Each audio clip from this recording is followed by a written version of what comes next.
In this video, I'm going to show you how to save a tweet as a draft on x.com, also known as Twitter, so you can come back to it later without losing your text. This is a really useful trick if you start writing a post and you're not ready to publish it yet, or if you want to save an idea and finish it later. If this video helps, make sure to hit the like button and subscribe for more quick tutorials just like this.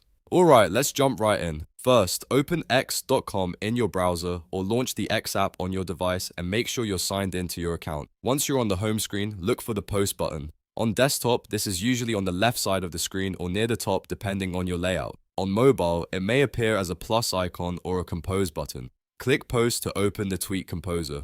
Now type your tweet exactly how you want it to appear later. You can write the full message, add hashtags, mention accounts, include links, or just jot down a rough idea. Take your time here, because anything you type will be saved as a draft if you exit properly. This is great for planning posts in advance or saving a message before you're ready to send it. Once your tweet is written, do not click post yet. Instead, look for the cross icon or the close button in the corner of the compose window. On some devices it may be in set, and on others it may say close.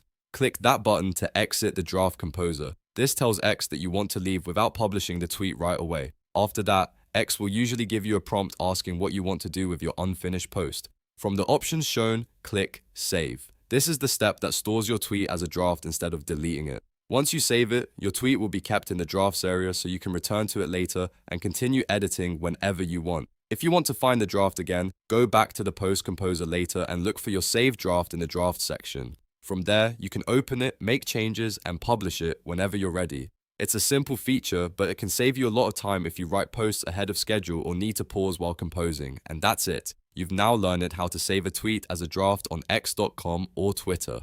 If this tutorial was helpful, please hit like and subscribe for more easy tech tips and step-by-step guides. Thanks for watching, and I'll see you in the next video.